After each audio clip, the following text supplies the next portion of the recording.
Good morning, student. This is class 7th, SS3, Civics portion, chapter number 2, Democracy in India. In previous lecture, we discussed about universal adult franchise, democracy, the election, general election, midterm election, and by-election. Now, shall we start our new topic, Election Commission. Elections are organized by the Election Commission, which is a statutory body. तो election commission क्या है? तो election commission एक organisation है, एक election are organised by the election commission. तो election जो है वो इलेक्शन कमीशन के थ्रू हेल्ड होते हैं. यानी इलेक्शन में जितनी भी प्रिपरेशन होती है, जितने भी प्रोसेस होती हैं, जितने भी रूल्स रेगुलेशंस होते हैं ड्यूरिंग इलेक्शन, वो सारे कौन क्रिएट करता है, सारे कौन बनाता है? They made by election commission. This means that functioning of the election commission cannot be interfered with the government by the government in power. यानी इलेक्शन कमीशन की जितनी फंक्शंस है, जितने उसके काम हैं, वो उन सारे फंक्शंस में गवर्नमेंट जो पावर में है, इट मीन्स जो गवर्नमेंट जो रन कर रही है, वो बिल्कुल इंटरफेयर नहीं कर सकती. The functioning of election commission in the conduct of election is given below. अब इलेक्शन कमीशन के क्या फंक्शंस हैं वो हम देखते हैं. The election commission is responsible to announce the schedule of election. तो इलेक्शन कमीशन क्या करते हैं? इलेक्शन कमीशन जो होती है, इलेक्शन कब करवाने हैं, किस डेट पे करवाने हैं, उसका शेड्यूल डिक्लेयर करती है, अनाउंस करती है. It gives out the schedule for filling nomination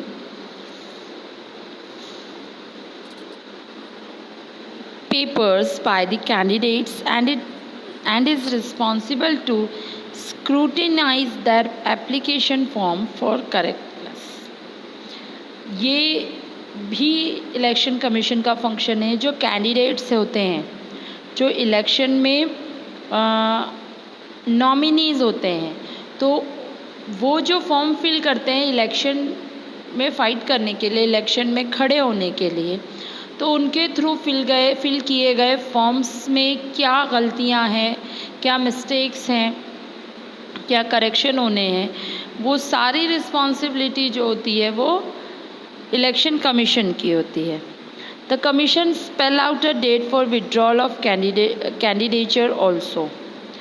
अब इसके साथ साथ इलेक्शन कमीशन जो है, जिस दिन ये डिक्लेयर होना होता है कि कौन कौन इलेक्शन फ़ाइट करेगा, वो डेट भी इलेक्शन कमीशन ही डिक्लेयर करती है. People who wish to contest the election file their nomination and deposit a security amount which is forfeited if they fail to secure 1/6 of the total number of votes polled. Election commission का एक और काम होता है कि election commission जो election contest करवाती, यानी जो इलेक्शन करवाती है, उसमें जो कैंडिडेट्स अपना नॉमिनेशन फॉर्म फिल करते हैं, उसके साथ साथ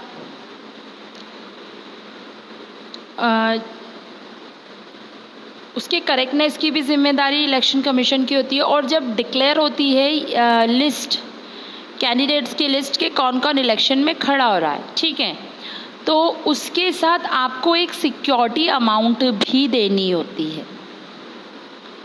सिक्योरिटी अमाउंट, हाँ, पैसे.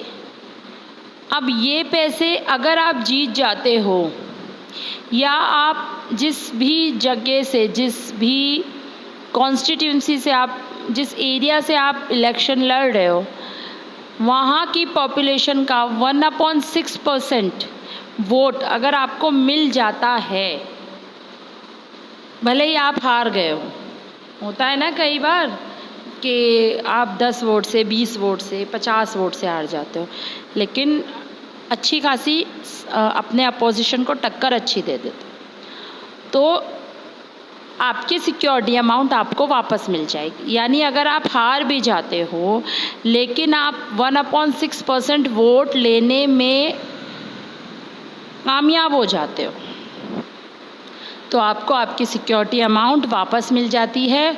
और अगर आप 1/6% वोट नहीं ले पाते हो तो आपकी सिक्योरिटी अमाउंट आपको वापस नहीं मिलेगी।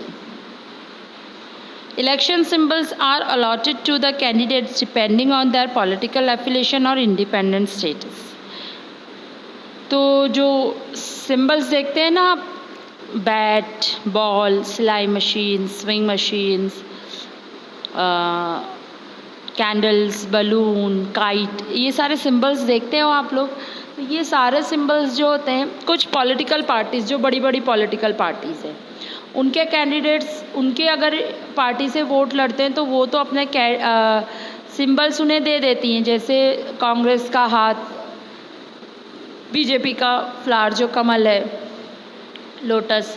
तो इन पार्टीज़ से, जो बड़ी बड़ी पार्टीज़ हैं या अदर पार्टीज़ हैं, उनसे वो अगर उनके थ्रू अगर इलेक्शन लड़ते हैं तो उनकी पार्टी के सिंबल्स तो उन्हें मिल जाते हैं। लेकिन जो इंडिपेंडेंट होते हैं, जो इंडिपेंडेंट बिना किसी पार्टी के इलेक्शन लड़ते हैं, उनके सिंबल्स वो खुद डिसाइड करते हैं और इलेक्शन कमीशन उन सिंबल्स के ऊपर अप्रूवल देती है, यानी कि ठीक है ये तुम्हारा सिंबल है। The candidates carry out publicity campaigns to convey to the people called the electorate about the policies and agenda they would adopt if elected. अब ये इलेक्शन कमीशन ये भी देखती है कि ये जो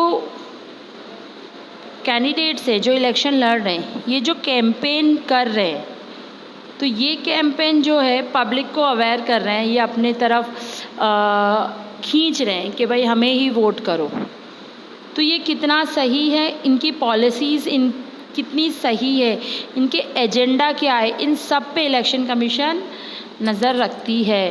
the election commission is responsible to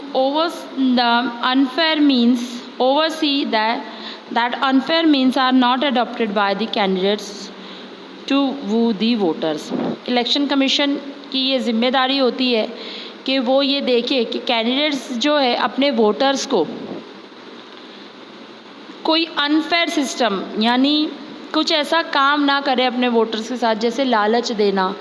कई बार ऐसा देखा गया है, आप लोगों ने पिक्चर्स में देखा होगा, टीवी सीरियल्स में देखा होगा कि वोटर्स को पैसे दिए जाते हैं, कुछ महंगे महंगे गिफ्ट्स दिए जाते हैं ताकि आप हमें ही वोट करो।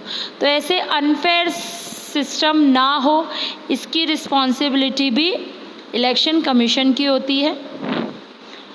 Election commission organise the polling booths, the staff and the security at this location so that the election are fair.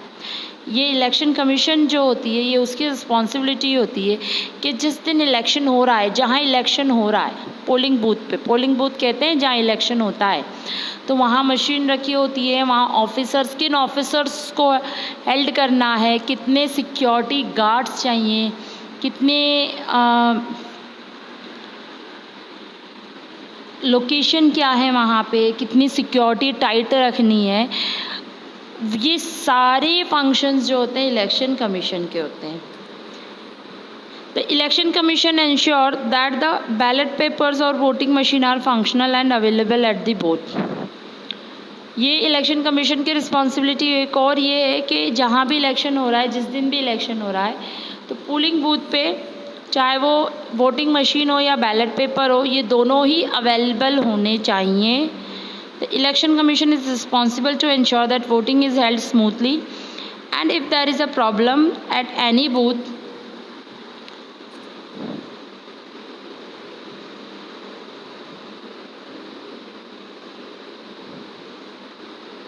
they would notify re-election on a suitable date.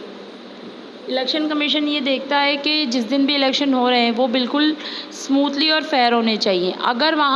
अगर किसी एरिया में इलेक्शंस के दौरान कुछ problems create हो जाती हैं, जैसे दंगे हो जाते हैं, लड़ाई हो जाती हैं, कुछ भी हो सकता है,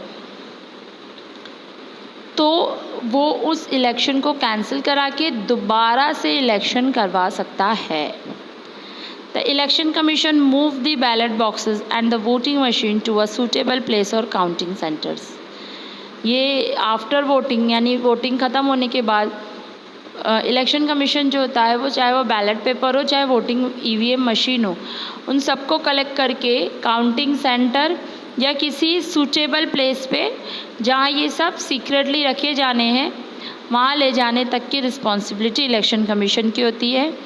the votes are counted in the presence of the representative of the candidates और political parties. Result are declared after many rounds of checking the accuracy of count.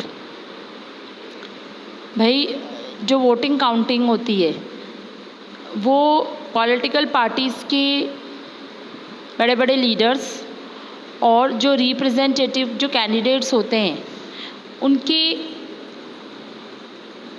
जो रिप्रेजेंटेटिव होते हैं, जो उन्हें रिप्रेजेंट करते हैं, उनके सामने होती है और कई राउंड चेक करने के बाद रिज़ल्ट डिक्लेयर किया जाता है। ऐसा नहीं कि एक ही बार काउंट किया और रिज़ल्ट डिक्लेयर, कई बार काउंट करते हैं, रिज़ल्ट वोट काउंट किए जाते हैं, उसके बाद रिज़ल्ट डिक्लेयर किया जाता है। The successfully elected candidate is now the elected representative of the people and is eligible to join the government. He, she may be an MLA or MP as the case may be. अब vote count हो गए, candidate जीत गए, तो जो candidate जीते हैं अब वो पब्लिक के रिप्रेजेंटेटिव कहलाएंगे और वो गवर्नमेंट का वर्क संभालेंगे, चाहे MP बनकर संभालें चाहे MLA बनकर संभालें। एक दूसरा पॉइंट है secret ballot. The people have the power to keep it secret as to whom they are voting for. तो ये पीपल के पास पावर है कि वो जिस किसी को भी वोट देगा वो सीक्रेटली देगा, उसके बारे में किसी को भी पता नहीं चलना चाहिए, ये पब्लिक के पास पावर है। The place where the vote is to be cast is secluded and no one is allowed in that place to see whom a citizen voted for. जो वोटिंग का रूम होता है एक तो वो बिल्कुल सीक्रेटली होता है, वहाँ पे कुछ ऑफिसर्स बैठे होते हैं और बैलेट बॉक्स, बैलेट पेपर या ईवीएम मशीन रखी होती है। तो जिस जगह वो मशीन रखी होती है वो 3 तरफ से पूरी तरह से कवर होता है और पब्लिक जिसे भी वोट डाल रही है, कोई भी पर्सन वोट कास्ट कर रहा है यानी वोट दे रहा है, तो वो किसी को भी नहीं दिखता कि वो किसको वोट देगा या वो किसको वोट दे के जा रहा है, ये किसी को नहीं पता। और किसी के पास ये परमिशन नहीं है कि वो वोटिंग की जगह पर या वोट देने की मशीन के पास खड़ा होकर देखे कि कोई भी पर्सन किसको वोट दे रहा है, ये किसी को परमिशन नहीं। The voting machine do not ask for any details for the person casting the vote. Voting machine और वोटिंग मशीन के थ्रू कोई भी क्राइटेरिया नहीं है कि वो आपसे ये पूछे कि भाई आप किसको वोट कर रहे हो, ऐसी कोई इन्फॉर्मेशन वोटिंग मशीन नहीं मांगती। It just has button in front of the name and party symbol of each candidate. ये एक सिंपल मशीन होती है जहाँ एक जगह बटन्स होते हैं और उन बटन्स के सामने उस पार्टी का नेम और उसके सिंबल्स लिखे होते हैं। आपको बस अगर पढ़ना आता है तो आप पार्टी का नेम पढ़ के वोट कर दोगे, अगर आपको नहीं आता तो सिंबल्स दिए हुए होते हैं, यानी आपको पता है कि बीजेपी का क्या सिंबल है, कांग्रेस का क्या सिंबल है, आम आदमी पार्टी का क्या सिंबल है। आपको जिसे वोट करना है आप उस सिंबल के सामने उस बटन को प्रेस कर दो, आपका वोट कास्ट हो जाएगा, यानी आपको जिसे वोट देना है आपका वोट उसके पास चला जाएगा। ये देखिए ये ईवीएम मशीन होती है बेटा, आपको इसे कुछ नहीं करना, आपको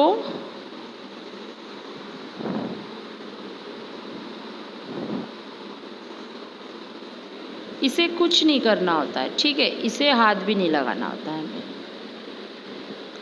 हम इस मशीन की बात कर रहे हैं। ये आपके यहाँ पर सिंबल्स होते हैं, कुछ भी होगा, बॉल हो जाएगा, यहाँ पर कुछ भी सिंबल्स होते हैं। आपको अगर यहाँ पर किसी भी सिंबल्स पे देना है, यानी अगर 1 और यहाँ मान लो मैंगो बना दिया हमने, कुछ भी बना दिया, यहाँ छोटा सा फ्लावर्स बना दिया। अब मुझे भाई इस फ्लावर को देना है, तो मैं क्या करूँगी, इस बटन के पास, इस फ्लावर के सामने वाला जो बटन होगा उस पर प्रेस करूँगी और मेरा वोट इस फ्लावर के ऊपर यानी इस पार्टी को चला जाएगा, बस। और हमें कुछ नहीं करना होता है।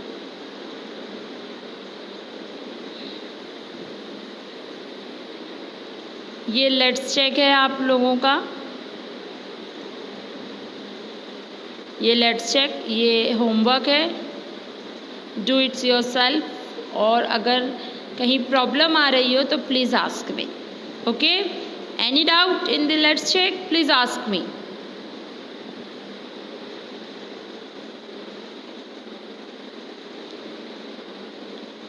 आज के लिए इतना ही, आगे के टॉपिक हम नेक्स्ट वीडियो में देखेंगे।